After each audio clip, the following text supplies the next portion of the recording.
नमस्कार, मैं हूं रविंद्र जैन और आप देखना शुरू कर चुके हैं सबकी खबर। क्या वाकई मध्य प्रदेश के ओंकारेश्वर में एकात्म धाम जहाँ बनाया गया है वहाँ 108 फीट की शंकराचार्य भगवान की जो प्रतिमा बनाई गई है वो खतरे में है? क्या जिस जगह वो प्रतिमा खड़ी की गई है वो पेडिस्टल कमज़ोर है? क्या एक तरफ झुक रहा है? क्या हवा का दबाव आया तो एक बड़ा नुकसान हो सकता है?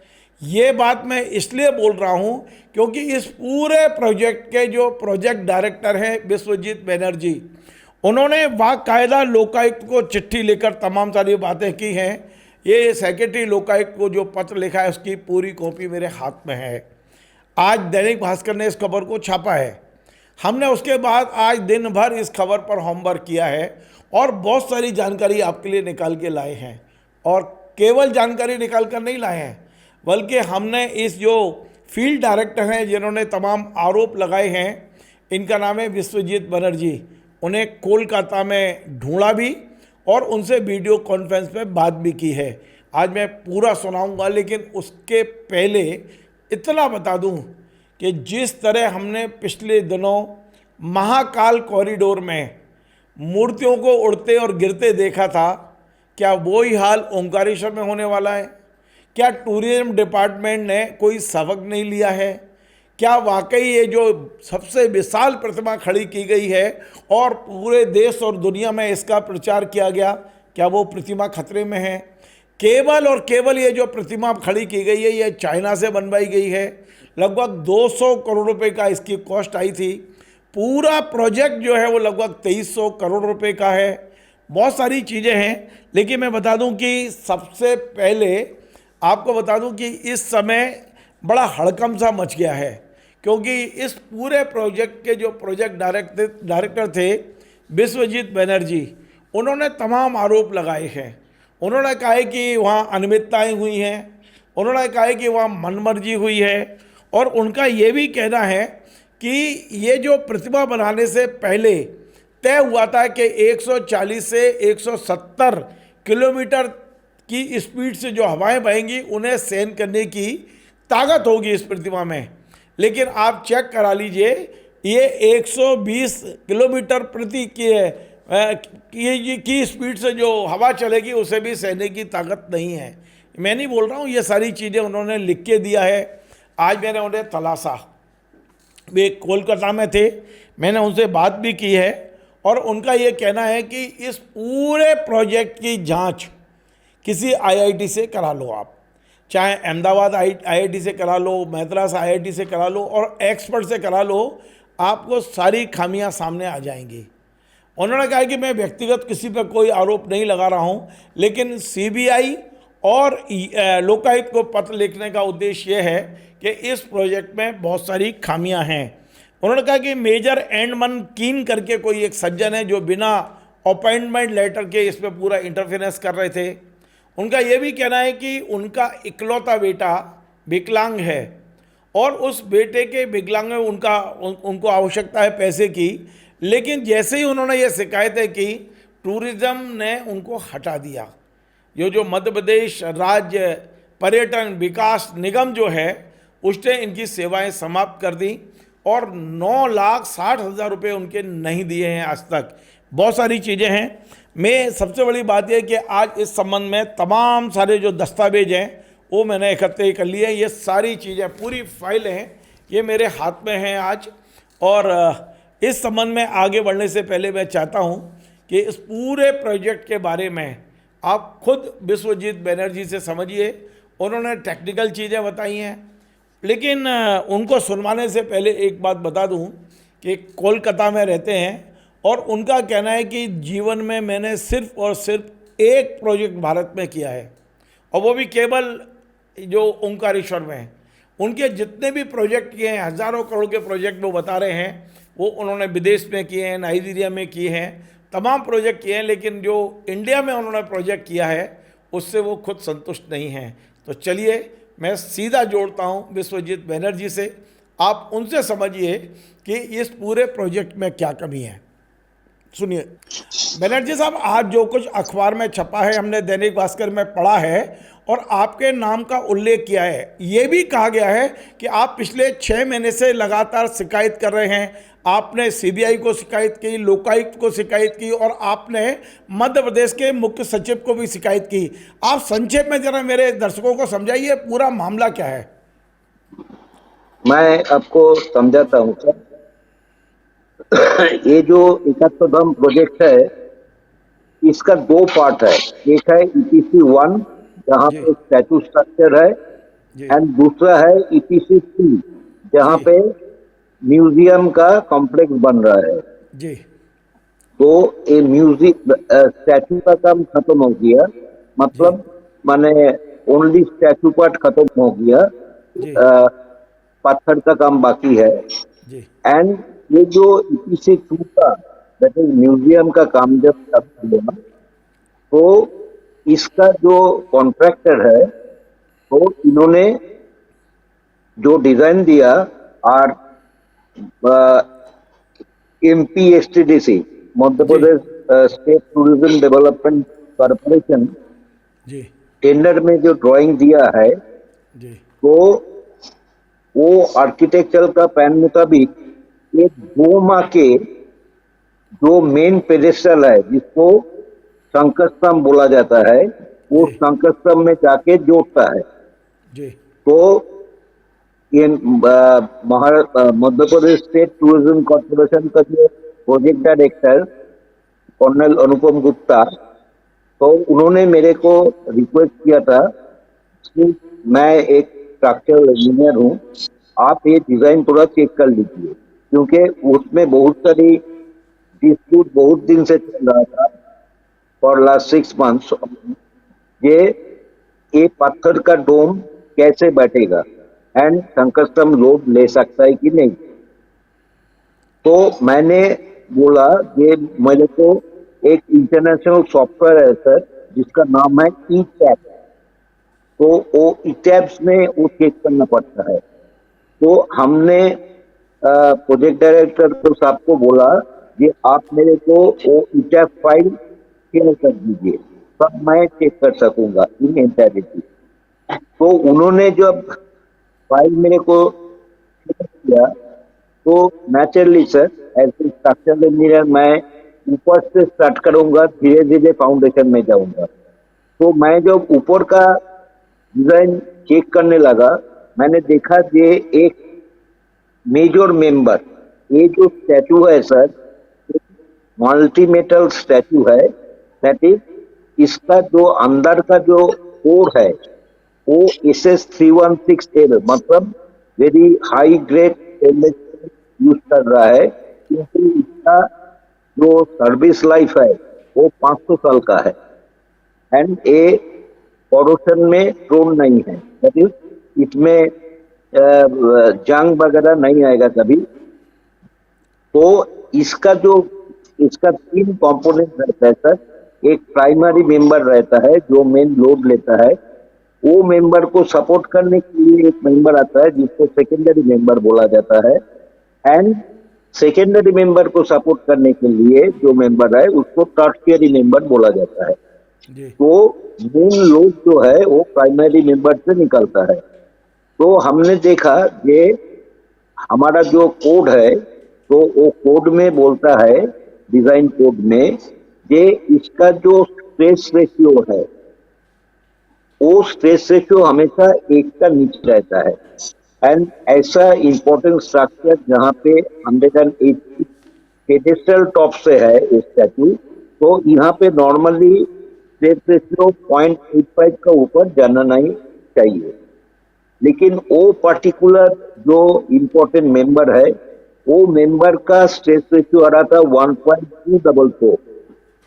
दैट मीन्स ये मेंबर फेल हो रहा है। एंड ये जो डिजाइन है सर, ये डिजाइन कंप्लीटली हवा से गवर्न है, विंड से गवर्न है।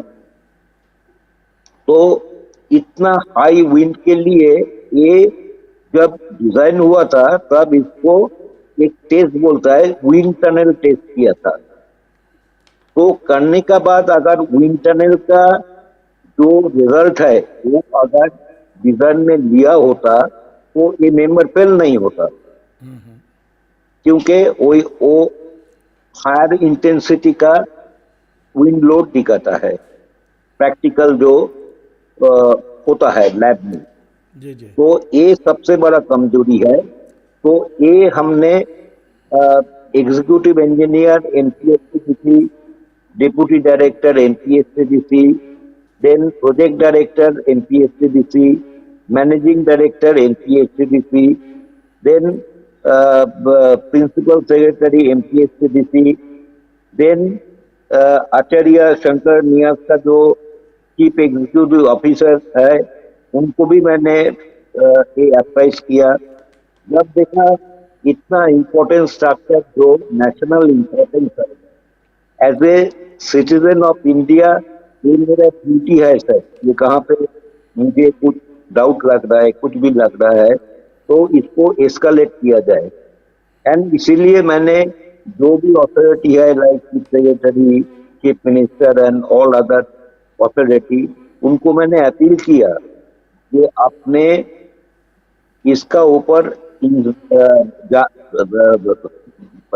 जांच कीजिए एंड प्रॉपरली देखिए, नहीं तो ये स्टैचू का मेन कंपोनेंट अगर फेल हो जाएगा तो एक नेचुरल डिजास्टर हो जाएगा इसका, अगर स्टैचू गिर जाएगा तो हमारा इतना करने का बाद भी कोई एक पॉइंट को कोई इंटेंसी नहीं है। बल्कि उन्होंने आपको हटा दिया। आप तो मेरे ख्याल है सर्विस में थे। क्या आप हाँ पर्यटन सर, निगम में वो सर्विस में थे? मैं उस टाइम में सर्विस में था एंड मैंने ये एस्केलेट किया है बोल के मेरे को सर्विस से निकाल दिया। आपको सर्विस से निकाल दिया केवल इसलिए कि आपने शिकायतें की थी? हाँ ये सर, ओनली इस कारण के लिए। आपके एक और जो डॉक्टर ये अनुपम जी हैं, उनको भी निकाल दिया है? हाँ सर। क्या आप दोनों ने मिलकर शिकायतें की थी? नहीं नहीं सर, मैं इंडिविजुअल लेवल में मैं खुद किया था, क्योंकि मैं एक स्ट्रक्चरल इंजीनियर हूँ। अच्छा, अभी इस समय मूर्ति को कितना खतरा लग रहा है आपको? मूर्ति जो है, क्या लग रहा है कि बहुत जल्दी इसमें कुछ करने की सर आवश्यकता है, इसके लिए या अभी फिलहाल इस, कोई दिक्कत नहीं है? सर इसके लिए मैं बहुत सारी कॉरेस्पॉन्डेंस किया था, same executive engineer, then deputy director, then project director, then managing director, then principal director, principal secretary, Acharya Shankar Niya. ये स्टैचू का हेल्थ एनालिसिस करना चाहिए। ये 1 साल का ऊपर हो गया, अभी स्टैचू का हेल्थ कंडीशन कैसा है, लेकिन मेरा ये रिक्वेस्ट का भी कोई इम्पोर्टेंस कोई नहीं दिया था। विश्वजीत जी, क्या आपको लग रहा है इसमें कोई करप्शन हुआ है क्या? सर ये तो मुझे मालूम नहीं सर, बिकॉज मैं एवरेज में काम किया 36 ईयर्स एंड इंडिया में ये मेरा फर्स्ट प्रोजेक्ट है। तो फिर आपने इंडिया का जो फिर, फिर आपने सीबीआई को और लोकायुक्त को शिकायत क्यों की है? मैं इसीलिए किया सर, ये जो इन्वेस्टिगेशन है, ये बहुत सारे मामला है, सब मिलके किया। आप मेरे को फर्स्ट पॉइंट जो पेपर में आया बोला, मैं वो पॉइंट को एड्रेस किया पहले। सेकंड पॉइंट जब पूछेंगे तो आई विल एलाबोरेट। नहीं, आप फील्ड डायरेक्टर रहे हैं इस पूरे प्रोजेक्ट के। आपने कितने हाँ, दिन वहां बिताए हैं और आपका क्या अनुभव रहा है काम करते समय का? हमारा काम करते समय का देखा गया, मैंने जो देखा है, ये बने Maharashtra state tourism development corporation का कोई से नहीं है। सीओ जो बोलता है उसका ऊपर ही सब कुछ चलता है। उन्होंने जिसका मर्जी रखता है, जिसको मर्जी है निकाल देता है। और सेकेंडली क्या होता है कि प्रॉपर इंजीनियरिंग का जो रिव्यू होना चाहिए, उन्होंने जो कंसल्टेंट को रखा था इंजीनियरिंग रिव्यू करने के लिए, तो कोई प्रोएक्टिवली उसको देखना चाहिए कि इतना बड़ा स्ट्रक्चर ठीक से सब कुछ हो रहा है कि नहीं, उसका हेल्थ एनालिसिस सब करना चाहिए। ये कुछ भी नहीं हो रहा है सब। तो आपको लगता है किसी बड़ी आईटीआई से, चाहे अहमदाबाद आईआईटी हो या मद्रास हाँ, आईआईटी हो, इनमें से किसी को बुला के एक्सपर्ट्स को तत्काल इसका परीक्षण कराना जरूरी है? 100% सर, 100 and 200% ये होना चाहिए। बनर्जी साहब, आप कितने दिन रहे हैं यहाँ टूरिज्म में? 2 साल सर, 2 साल। कि क्या कॉन्ट्रैक्ट पे आए थे या जॉब लगा था आपका? ना, मैं मेनट इंडिया का फील्ड डायरेक्टर था। उन्होंने हमको अपॉइंट किया था एज ए टीम लीडर। जी, केवल इसी तो प्रोजेक्ट के लिए? यही प्रोजेक्ट के लिए सर। और क्या आपको फिर दूसरा प्रोजेक्ट, जब आपका ये प्रोजेक्ट पूरा हो गया तो आपको हटाना ही था, फिर आप ये क्यों से कह सकते हैं कि आपने शिकायत की इसलिए हटाया आपको? ना ना, मैं क्या बोल रहा हूँ सर, ये जो है, ये जो पॉइंट है, ये जो जो लैकुना है, जैसे आपको सेकेंड पॉइंट एक्सप्लेन करूंगा तो आपको और क्लियर हो जाएगा। ये लोग एडमंड किंग बोल के, एक मेजर एडमंड किंग, उनको बता दिया है as a engineer incharge. And इन्होंने क्या किया, ये PMC, that is my field director था, जी पीएमसी जो भी कुछ माने डिसीजन देता है ना, कॉन्ट्रैक्टर को वार्निंग देता है, वो ओवर रूल करके हमको ओवर रूल कर देता है। एंड सबसे इसका आश्चर्य का बात है, ये इसका ना कोई अपॉइंटमेंट लेटर है, ना कोई ऑफिशियल अथॉरिटी है ये प्रोजेक्ट में आने के लिए। नॉर्मली क्या होता है, ये गवर्नमेंट कंपनी में किसी का जब अपॉइंटमेंट होता है, जैसे अनुपम गुप्ता सर जी का हुआ था, जी ये जी उनका वेबसाइट में एडवर्टाइजमेंट दिया था, जैसे Madhya Pradesh state tourism development corporation का होता है। ये वो एडवर्टाइजमेंट में प्रोस्पेक्टिव कैंडिडेट है वो अप्लाई करता है, एंड उसका बाद एक कमेटी फॉर्म होता है। वो कमेटी सीवी को स्क्रीन करने का बाद देन इंटरव्यू लेके जाता है। इंटरव्यू होने के बाद जब फाइनल हो जाता है, देन उसको प्रॉपर अपॉइंटमेंट लेटर देता है एंड सबको कम्युनिकेट करता है कि ये ज्वाइन हो रहा है एज ए प्रोजेक्ट डायरेक्टर व इंजीनियर इंचार्ज। लेकिन इसके लिए सब कुछ ठीक है, क्योंकि कोई भी एक ब्यूरोक्रेट जो है उसका ब्लेसिंग इसका ऊपर में है। तो सर, तो आपकी कोई भी एक्सपर्टाइज काय प्रोसीजर, में थी बनर्जी साहब? आपकी हाँ, एक्सपर्टाइज काय में थी? मेरा एक्सपर्टाइज था सर प्रोजेक्ट मैनेजमेंट। नहीं, प्रोजेक्ट मैनेजमेंट में क्या ये जो स्ट्रक्चर की आप बात कर रहे हैं, स्ट्रक्चर कमजोर है, ये जिस तरह की भी आप चीज कर रहे हैं, क्या इसमें आपकी एक्सपर्टाइज है? मेरा एक्सपर्टाइज है सर, बिकॉज ये स्ट्रक्चरल मैटर है and I am a structural engineer basically, B civil and अच्छा, एक प्रोजेक्ट। एक आखिरी सवाल है मेरा। हाँ हेलो, हाँ, बोलिए सर। मेरा आखिरी सवाल है, यदि मध्य प्रदेश सरकार इस पे कोई आगे एक्शन नहीं लेती है, तब आपका क्या कदम होगा? आप अगला क्या एक्शन लेंगे आप? मैं बहुत दुखी हो जाऊंगा, क्योंकि मैं दिन लगा के शंकर आचार्य जी का, मैं क्या बोलेगा कि उनका ऊपर मेरा बहुत ही विश्वास है, ये है। तो मैं जानता हूँ जहाँ पे अन्याय होता है, भगवान कोई ना कोई एक रास्ता दिखा देता है। तो देखिए, अभी राम मंदिर में चंदे की बात चल रही है, चंदा चोरी की, और इधर शंकराचार्य जी की मूर्ति में कहीं ना कहीं करप्शन जैसी बू आने लगी है। आपको लगता है इस तरह का कुछ है? जैसे राम मंदिर में गड़बड़ियां हुई हैं, वैसे ही कुछ गड़बड़ी सर, शंकराचार्य जी की प्रतिमा में भी दिख रही है? सर मैं आपको बोला मेरा बैकग्राउंड, मैं 36 इयर्स बाहर में काम किया, इंडिया का बाहर, अब्रॉड में काम किया। जी ये मेरा जिंदगी का फर्स्ट प्रोजेक्ट है इंडिया में, जी एंड अनफॉर्चुनेटली यही प्रोजेक्ट मेरा ऊपर मिल गया। और ये जो गवर्नमेंट का जो ब्यूरोक्रेसी है, पॉलिटिक्स है, ये सब मैं कुछ नहीं सुनता हूँ सर, मैं सिर्फ काम जानता हूँ। तो आपने विदेश में कहाँ कहाँ काम किया है? कोई बड़ा प्रोजेक्ट जिसको आप बताना चाहें? 5000 मिलियन यूएसडी का प्रोजेक्ट मैंने किया है नाइजीरिया में। ओके, चलिए, बहुत बहुत धन्यवाद। आपने हमसे बात की और इतनी महत्वपूर्ण जानकारी हमको दी। पुनः आपका बहुत बहुत धन्यवाद। धन्यवाद सर। तो तो देखिए, मैंने विश्वजीत बनर्जी को आपको सुनवाया, उन्होंने अपनी बात की है।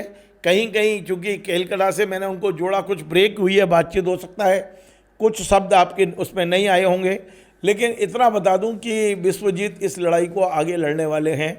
उन्हें सीबीआई को सौंपा है, चीफ सेक्रेटरी को पत्र लिखा है, लोकायुक्त को पत्र लिखा है, और ये सारी चीज़ें मेरे पास हैं। अब हम इस पूरे घटनाक्रम पर नज़र बना के रखेंगे, कोशिश करेंगे कल टूरिज़्म के अधिकारियों से बातचीत करें और उनका पक्ष पूरा लेकर आएँ।